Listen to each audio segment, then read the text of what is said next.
Bonjour à tous, c'est Loser Killer qui vous parle pour une nouvelle vidéo comparative aujourd'hui consacrée à deux modèles Lego Ninjago. Le premier est sorti en 2019, il s'agit de la référence 110 666, The Golden Dragon ou en français le Dragon d'Or. Et le second, quant à lui, est sorti en 2013, il s'agit de la référence 11063, The Golden Dragon ou le Dragon d'Or. Et donc oui, en effet, vous le savez peut-être ou peut-être pas, mais Lego, pour la première vague 2019, Lego Ninjago a décidé de faire une vague un peu anniversaire, une vague eh bien, best-of avec des réimaginations de vieux modèles sortis entre 2011 et 2013. Et donc c'est pour ça que nous avons droit eh bien, à nouveau au dragon doré, comme vous pouvez le voir. Et donc quoi de mieux eh bien, que de comparer les deux versions pour voir un peu ce qui a changé, ce qui est différent. Sachant qu'effectivement, la version 2013 à l'époque eh bien, contenait 252 pièces pour 29,99 €, designée par monsieur Samuel Johnson, alors que sa version 2019, quant à elle, eh bien, contient 171 pièces pour 19,99 € et elle est designée par monsieur Michael Svanknapp. Donc autant vous dire, hormis le changement de designer, celui-ci coûte 10 € moins cher, donc forcément moins de pièces, et donc forcément plus petit. Et donc on peut se dire, est-ce que la réduction de taille va beaucoup influencer le design? Est-ce que beaucoup de choses vont changer? Bref, on va chercher à répondre à ça dans cette vidéo. Et donc, autant commencer par les figurines. Donc, effectivement, dans la version 2013 du modèle, vous aviez le Ninja d'or, ainsi qu'un éclaireur de l'armée de pierre, ainsi qu'un guerrier de l'armée de pierre, alors que dans la version 2019, eh bien, vous aurez à nouveau le Ninja d'or, ainsi aussi qu'un éclaireur de l'armée de pierre, mais à la place d'un guerrier de pierre, eh bien, vous aurez l'Overlord. Donc, effectivement, on est passé un peu au niveau supérieur en termes de dangerosité, si je puis me permettre. Et donc on va commencer déjà bien, avec notre ninja doré, à savoir Lloyd. Donc bien sûr, comme vous pouvez le voir, la tenue est somme toute différente, même si on va en effet retrouver les sortes de petites accroches sur les côtés ici et là. Par contre, comme vous pouvez le voir, pour suivre un peu l'exemple des autres ninjas de la vague Legacy et de leur tenue un peu version dragon remixée, eh bien, notre ninja d'or aura lui aussi le droit à des motifs de dragon, ce qu'on ne retrouvait pas auparavant. Justement, auparavant, le motif reprenait le motif élémentaire qu'avaient les autres ninjas. Voilà. Idem, si on regarde à l'arrière, on se rend compte que c'est un peu différent, même si on retrouvera un logo, même s'il a encore un logo qui a un peu changé hein, entre les années. Vous noterez aussi la présence d'un second imprimé pour la tête de notre ninja doré, aussi un effet au niveau des yeux. Vous n'allez pas trop le voir, mais il y a une sorte de petites flammes autour des yeux, ce qui n'était pas du tout présent sur la version 2013 du personnage, qui effectivement reprenait juste le faciès de Lloyd Garmadon. Si je ne dis pas de bêtises, on dit que là, effectivement, on a un imprimé bien différent, avec donc des petites flammes un peu d'énergie. Bien évidemment aussi, chose très importante, c'est que le doré a changé de teinte. Là, on a un doré qui est un peu plus mat, là, il est un peu plus brillant, mais un peu moins enfin, brillant. Oui et non, en fait, non. Je dirais, je me suis un peu trompé de terme. C'est plus lui qui est mat, comme Color, comme celui-là, est un peu plus métallisé. Donc après, c'est vrai que la différence dorée est quand même notable. L'un est un peu plus bling bling que l'autre, très certainement. Et puis après, il y a l'Overlord. Donc l'Overlord, effectivement, qui auparavant est apparu uniquement dans un seul modèle, le temple de Jago City. Dans cette version-là, même si vous aviez aussi des pieds si vous le vouliez, pour reprendre justement la série animée où il a des pieds. Et donc là, on le retrouve un peu différent, c'est le moins qu'on puisse dire. Donc, l'Overlord, rapidement, si on fait une très rapide rétrospective, il a eu plusieurs formes au niveau de la série télé. Il apparaissait des fois en tant qu'un peu que boule d'énergie, que brouillard, bref, ce genre de choses. Et puis c'est vrai que sa première apparition vraiment en tant que telle, c'était quand il a pris contrôle du corps de Garmadon. Et donc on avait une sorte de Garmadon un peu modifié avec quatre bras et avec une tête un peu d'animal, une queue aussi, si je dis pas de bêtises. Cette version-là, on l'a jamais eu en figurine. Après en 2014, donc l'Overlord revient, et donc avec l'armure dorée, eh bien, on obtient ça. Donc une armure dorée ainsi qu'une sorte un peu de spectre pour l'enfermer. Et donc ça, au final, c'est une version qui est assez proche de la série télé. Et donc cette nouvelle version de l'Overlord est un peu différente vu qu'il a quatre bras. Or, la version avec armure dorée n'a jamais eu quatre bras, c'est la version avec Garmadon qui a quatre bras. Donc on peut en fait dire qu'on a peut-être une sorte de mix. Après, comme vous pouvez le voir, auparavant, pour faire l'espèce de jupe et de traîner de fumée, ils avaient pris une pièce avec un imprimé. Là, ils ont pris la pièce de fantôme introduite en 2015. Idem aussi, vous remarquerez que maintenant la tête, eh bien, c'est la tête, une tête transparente, donc avant elle était entièrement noire. Idem aussi, il y a le casque. Ça, c'était le casque, logiquement, qui permettait de contrôler les troupes de l'armée de pierre. Et c'est ce qu'avait Garmadon, là encore, en 2013. Donc au final, on a affaire à une sorte un peu de mix entre les versions 2013 et 2014 du personnage, soit les versions saison 2 et saison 3. Donc c'est pas, entre guillemets, ultra fidèle à la série. C'est un peu une sorte de mix entre les deux, ce qui est assez particulier, mais ce qui, d'un autre côté, permet aux deux figurines de quand même coexister. Il n'y en a pas une qui remplace l'autre. Au final, les deux sont suffisamment différentes, interprètent de façon différente les personnages pour que les deux puissent cohabiter. Enfin, il y a l'éclaireur de l'armée de pierre qui est assez intéressant. Pourquoi? Tout simplement parce que ce n'est pas la première fois que nos éclaireurs eh bien, sont refaits, et littéralement refaits, hein, pas le sens figuré du terme, car en 2016, vague 2, on avait le jour aux âmes disparues avec d'anciens vilains qui revenaient, et toc toc toc, qui c'est qui revient? C'est l'armée de pierre une première fois. Donc ce qui fait que là, nous avons la version 2013 de l'éclair de l'armée de pierre, comme vous pouvez le voir. Nous avons ensuite sa version 2016, où honnêtement, peu de choses à changer, si ce n'est que les couleurs sont un peu différentes, les mains sont rouges, et surtout l'imprimé a l'air d'être un peu plus gros dans la tronche qu'en 2013. Et après, donc, nous avons la version la plus récente, 2019, qui elle par contre est complètement différente. Adieu les petites chaînes ici, on a plus une sorte d'armure totale que juste partielle. Bien sûr, l'arrière est lui aussi différent. Et par contre, justement, les différences étaient un peu plus notables à l'arrière au niveau 2013 et 2016. Et là encore, armure totale, effectivement, à ce niveau-là. Qui au final fait presque penser à l'armure qu'ont l'armée de roche, justement, et de magma, de feu, dans Exolites. Je suis en train d'y penser. En termes de forme, ça fait penser vraiment à la forme qu'ont l'armure de ces personnages-là, du thème Lego Exolites. Aussi, autre différence, c'est dans leur équipement et surtout dans leur tête. Alors, tous sont des éclaireurs, tous ont des arcs. Même ces petites différences, c'est qu'effectivement, la version 2016 avait un lanceur à tenon. Ce qui explique pourquoi il n'a pas de carquois traditionnel comme ses compatriotes.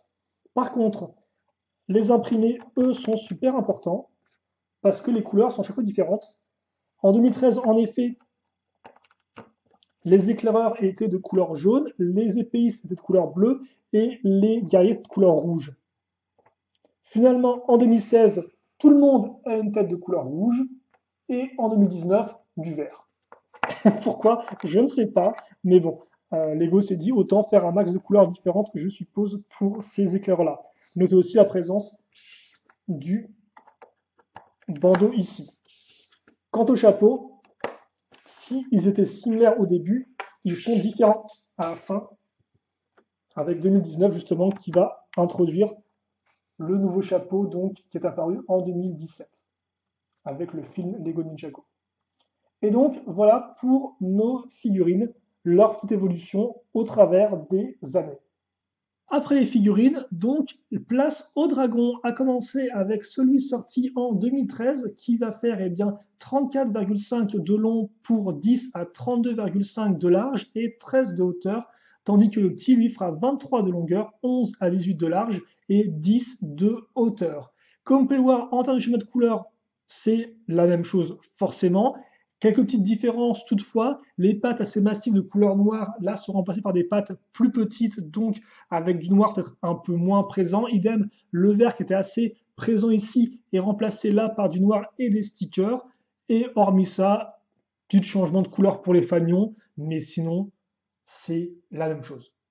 Et donc, si les couleurs des dragons sont similaires, ce qui semble plutôt logique, qu'en est-il eh bien, des différents éléments en particulier? Et on va commencer déjà eh bien, avec le corps de nos deux dragons, qui va ressembler à ceci, comme vous pouvez le voir, et qui honnêtement, là encore, eh bien, est assez proche l'un de l'autre. Alors, ce qui est assez intéressant, je trouve, c'est que les designers ont repris les mêmes pièces, mais utilisées de façon un peu différente. Par exemple, là, vous aviez la selle faite avec ces pièces de voiture, des pièces de voiture qu'on va retrouver, mais cette fois-ci, non pas pour faire uniquement la selle, mais pour faire en fait eh bien, tout le dos du dragon. Car en effet, auparavant, du fait de la taille, le dragon pouvait se mettre dans des grandes pièces comme ça pour faire toute la partie dorée sur les côtés à ce niveau-là. Là, forcément, du fait de taille réduite, ce n'est plus le cas, donc autant eh bien, réduire ça au maximum. Idem, auparavant, le dragon avait plusieurs pièces pour faire les parties latérales avec du doré, du vert, etc. Comme on peut le voir, ici, c'est réduit à 2 pièces, mais c'est quand même présent, même si là encore, le vert transparent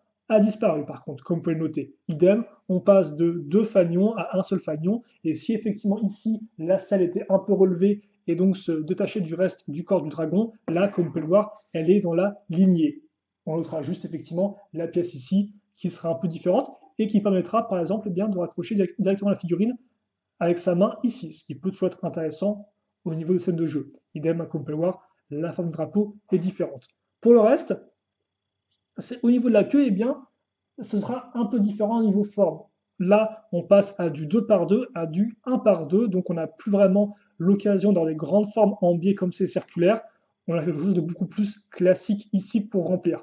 Par contre, l'arrière est similaire. On retrouve effectivement nos 2 formes de pointe, donc bien sûr de taille réduite, mais similaire, comme ceci, donc qui se séparent à l'arrière. Puis viennent les ailes. Donc celle-ci, c'est la version, bien évidemment, vous en doutez, 2013, beaucoup plus massive comme vous pouvez le voir. Donc en fait, composée d'une articulation pivot ici, et puis ensuite d'un pivot là et de 3 segments, comme vous pouvez le voir, qu'on pouvait eh bien, pivoter comme ceci pour donner une sorte de forme archée à l'ensemble, hein, le tout avec des éléments répétés comme ceci. Et donc, qu'en est-il de sa version 2019? Donc déjà, effectivement, la partie de transition ici n'est plus verte, mais juste dorée avec une simple pièce. Et surtout, eh bien, tout l'aspect charnière a plus ou moins disparu, car en effet, on va tout de même retrouver nos 3 segments, mais fait à l'aide eh bien, d'une pièce en A, donc pour le segment numéro 1 et 3. Et par contre, on a quand même une pièce charnière ici pour le segment 2. Par contre, comme vous pouvez le voir, au lieu de prendre 3 pièces comme ça, on a 2 pièces comme ça et une pièce de katana. C'est peut-être dû soit à des problèmes d'ailes qui se percutent, soit un problème de coût, effectivement. On ne peut pas mettre 3 pièces comme ça dans le set, enfin 6 au total. Par contre, la griffe, comme on peut voir, elle, reprend le concept un peu de griffe comme ça avancée, mais elle est même beaucoup plus avancée. Et même on passe de 3 griffes à 2 griffes. Et par contre, on a une articulation en plus. Si avant on avait juste une articulation ici pivot, là on aura une ici effectivement, plus une là. Donc un pivot en plus. Et idem, c'est vrai qu'on peut le noter, on passe uniquement d'articulation pivot, donc comme ceci, à des articulations ball joint, donc sur rotule qu'on peut pivoter librement. Donc effectivement, on gagne un peu en portée de mouvement. Puis il y a les pattes, comme ceci. Donc ça c'est en 2012, très carré comme on peut le voir, avec une grosse pièce toute faite à ce niveau-là, une articulation avec cran, et puis c'est tout. Et là effectivement, on va aussi voir la direction du designer qui voulait vraiment mettre des articulations autant qu'il pouvait, vu que cette fois-ci, on a une patte qui est beaucoup plus articulée, vu qu'on a effectivement donc la cuisse ici, donc d'ailleurs, cuisse qui est même complètement différente, hein. Si là on a une sorte de gros carré avec des pièces vert transparentes pour décorer et cacher un peu les trous, là on a, je trouve, quelque chose de beaucoup plus sérieux sur cette version 2019 avec une belle courbure, des pièces pentues qui vont permettre de rendre l'ensemble plus homogène et surtout donc effectivement une rotule ici et une rotule en plus là, ainsi que des pivots ici sur les doigts de pied. Donc on retrouve les doigts de pied, on retrouve la couleur noire comme ceci, donc pour reprendre la pièce noire ici, mais on a plus d'articulation. On retrouvera d'ailleurs aussi la pièce ici qui est utilisée sur les 2 modèles. Par contre, hélas, plus d'articulation égale modèle un peu moins stable.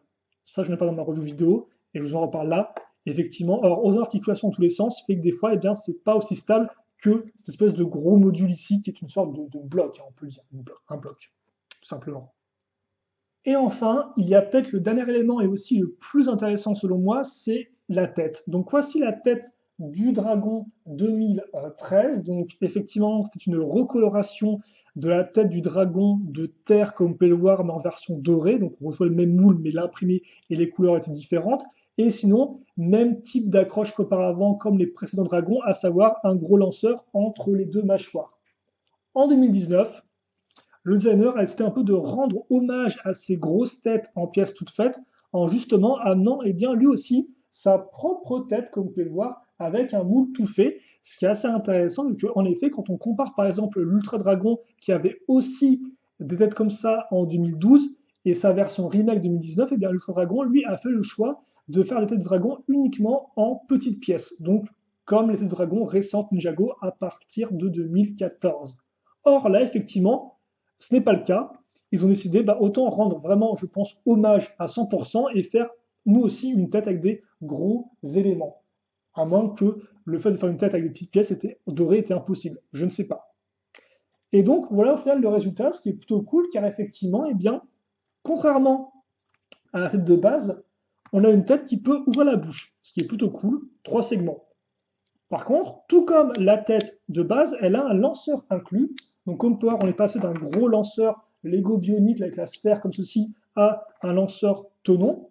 Mais au final, l'effet est le même. C'est-à-dire qu'effectivement, de base ici, on devait appuyer comme ceci très fortement pour éjecter la balle. Comme ça, je vais y arriver.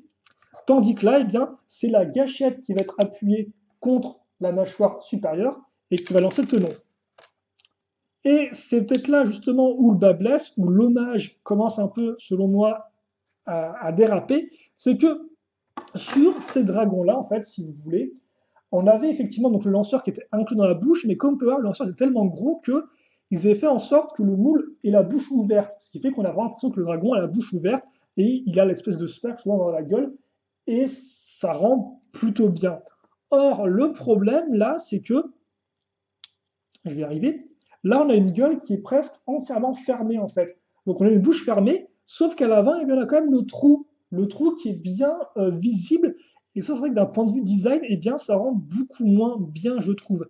Idem aussi, là on a un lanceur où il faut vraiment appuyer pour pouvoir le lancer, ce qui peut être considéré comme un point faible pour ceux qui voudraient le lancer très, très facilement. Autant là, c'est un peu l'inverse en fait. Des fois, on veut juste par exemple remettre la tête, la mâchoire comme ceci, et ça lance tout seul. Donc là, c'est beaucoup plus nerveux et c'est un peu moins facile d'utilisation.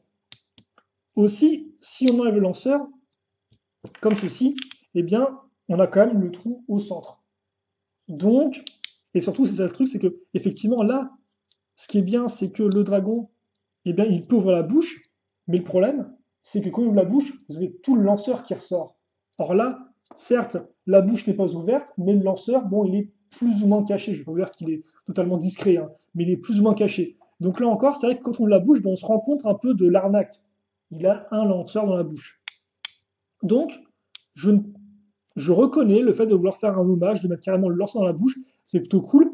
D'autant plus quand on sait on a eu des efforts qui ont été faits auparavant dans la même direction. Souvenez-vous, le Stormbringer, le dragon de Jay en 2018 vague 2, il avait aussi un lanceur dans la bouche, mais hélas, c'était un lanceur avec des lance-missiles, et donc ça fait qu'il avait une sorte de coup très long qui était un peu bizarre. Là, ils ont réduit le truc, c'est cool, mais c'est pas pour autant, hélas, parfait. Donc, les lanceurs dans la bouche du dragon, c'est pas encore une science exacte, hélas, chez Ninjago. Mais bref, on peut quand même souligner l'initiative et remarquer justement la similarité entre les imprimés, la différence, et le fait d'avoir voulu reprendre vraiment le côté gros moule pour la tête et lanceur inclus. Et hop, nous revoilà avec nos deux dragons réassemblés. Et donc un autre petit point sur lequel j'aimerais me poser 2 secondes, juste 2 secondes, hein, juste 2 secondes, c'est la série télé et justement la représentation par rapport à la série télé. On sait qu'effectivement en 2012-2013, et bien des fois les véhicules, et même encore aujourd'hui, ne ressemblaient pas beaucoup à leur version jouée, et c'était pas avec les dragons. Et donc dans le Dragon d'Or, on pourrait se dire, c'est lequel, celui qui ressemble le plus ou pas. Et en fait, cette question n'a pas vraiment lieu d'être, vu dans la série télé, le dragon d'or est représenté comme une sorte un peu d'esprit non matériel, si vous voulez. Donc honnêtement, l'un ou l'autre, les deux ne le représentent pas du tout, quoi. Et je pense que si on voulait représenter le dragon doré de la série télé en Lego, ce serait un peu compliqué. Il faudrait faire une sorte un peu d'effet presque fantomatique dans l'idée, ce qui serait un peu compliqué. Pas impossible, mais compliqué. Donc autant vous dire, comparer les deux n'a pas vraiment grand intérêt à ce niveau-là, en tout cas dans ce cas présent.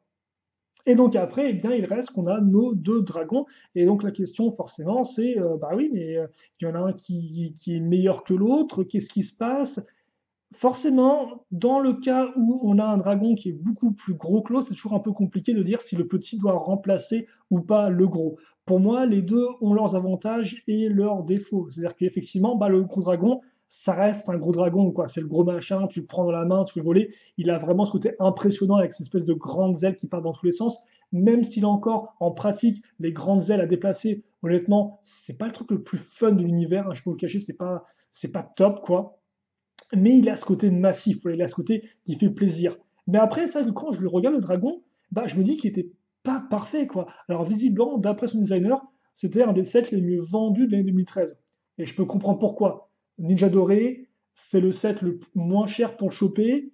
Le dragon est assez massif, il est de couleur dorée, là encore. Sur la boîte, ça rend bien. Mais après, c'est vrai que sans casser le track designer, il y a plein d'éléments qui sont pas top, quoi. Les jambes, c'est des bottes, c'est des boîtes, quoi. La tête est énorme, je trouve, par rapport au corps et au reste du dragon. Les ailes, bon, l'articulation, c'est pas incroyable non plus, quoi. Donc c'est vrai que même à l'époque, le dragon, bah voilà, c'est le dragon doré, mais quand on gratte un peu, bah il est pas spécialement incroyable, je trouve. En tout cas, moi personnellement, c'est vrai que je l'ai remanipulé, je l'ai retouché, je me suis dit, ouais, ok, d'accord, c'était pas la folie à l'époque. Et c'est vrai que maintenant, eh bien, c'est un peu mieux dans le sens où le dragon est quand même plus articulé, les proportions sont un peu plus propres, les ailes partent moins dans tous les sens. Toutefois, on a quand même un dragon qui est bah, justement plus difficile entre guillemets à poser, c'est-à-dire qu'effectivement, lui, il est plus posable vu qu'il a plus de poses possibles grâce à l'introduction des articulations mixelles. Mais ça veut dire que maintenant, eh bien, il faut être plus patient pour poser, alors qu'ici, bah, c'est une boîte, quoi. Vous le posez, il est posé, hein, il n'y a rien à dire. Et aussi, eh bien, c'est vrai que je souligne l'effort d'avoir mis un canon dans la bouche, mais là, c'était là encore plus propre et moins, c'était plus fonctionnel en termes de design et en termes d'utilisation, ce canon-là, que celui-ci. Voilà, qui lui, bah, c'est juste bizarre par rapport à la nouvelle gueule, qui par contre rend très bien. Le fait d'avoir une bouche qui s'ouvre, honnêtement, ça c'est quand même un plus. Et donc, honnêtement, je peux quand même souligner le fait d'avoir voulu voilà, mettre ça. Alors après, un autre élément que moi je préfère, par exemple, sur celui-ci, par exemple, j'aime beaucoup le double fanion vert et doré. C'est vrai qu'il y en a un seul et il est de couleur blanche. C'est un peu dommage, je trouve. Même ça permet de mieux faire ressortir la selle par rapport au reste du dragon. Aussi, je dois avouer que je préférais la teinte dorée auparavant, quand elle est un peu plus brillante, un peu plus métallique. Alors que là, c'est vrai que bah, c'est un peu plus fade, je trouve. Ça a moins ce côté genre bling bling dans la tronche, quoi. Mais après, on peut quand même noter quoi. Maintenant, le dragon utilise des lames comme ça qui ont moins tendance à être pas droites. Alors que celles-ci, elles, quand vous les avez neuves, elles sont pas droites du tout en fait. Elles sont toujours un peu courbées, ce qui fait que quand vous regardez les ailes, elles sont jamais alignées parce que justement, d'un côté c'est courbé vers la gauche, l'autre c'est courbé vers la droite, quoi. Donc lui aussi a ça pour lui. Donc pour moi, c'est vrai que c'est un peu bizarre parce qu'en fait, si vous voulez, c'est pas deux sets que je surkiffe, en fait, que je suradmire. Donc, d'un côté, lui me semble vieillot sur pas mal d'endroits, lui me semble plus moderne, mais il n'est pas parfait non plus, quoi. Après, par contre, en termes de figurines, je pense pouvoir dire que l'Overlord est un sacré ajout avec ce modèle-là, quoi. Si je m'intéresse un peu plus à tout ce qui est figurine. Mais, euh, mais voilà, d'autant plus que lui aussi paye dans les dragons un peu moins cher. Mais bref, c'est vrai que j'ai un peu de mal, entre guillemets, à départager les deux, quoi. Je pense que ils remplissent des fonctions que l'autre ne remplisse pas forcément, quoi. L'un est gros, l'autre est plus fin, l'un est plus stable, l'autre est moins stable, mais plus posable. Vous voyez un peu, si vous voulez.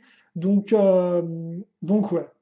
Honnêtement, moi, tout ce que j'ai à dire là-dessus, c'est que j'aurais bien aimé un set avec les deux dragons, en fait. Parce que c'est vrai que de base, le combat final en 2013, c'est Overlord dans sa version dragon et le ninja doré, quoi.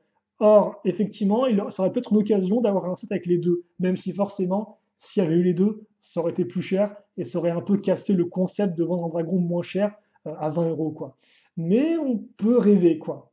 Mais en attendant, c'est pas le cas. Et donc, on a un nouveau dragon doré qui couvre les défauts du premier, mais qui a ses propres petits défauts. Mais au moins, il a des meilleures proportions quand même, je trouve. Pas une tête aussi énorme que celui-là. Bref. Ensuite là-dessus, moi j'ai tout ce que j'ai à dire. Si vous avez des commentaires à faire, me dire lequel vous préférez entre les deux, n'hésitez pas à m'en faire part. Je lirai tout ça et j'y répondrai avec grand plaisir comme d'habitude. Et puis pour le reste, eh bien nous on se retrouve très prochainement pour de nouvelles vidéos. En attendant, portez-vous bien, passez une bonne journée, une bonne soirée, une bonne tout ce que vous voulez. Et à la prochaine. Salut à tous et à toutes.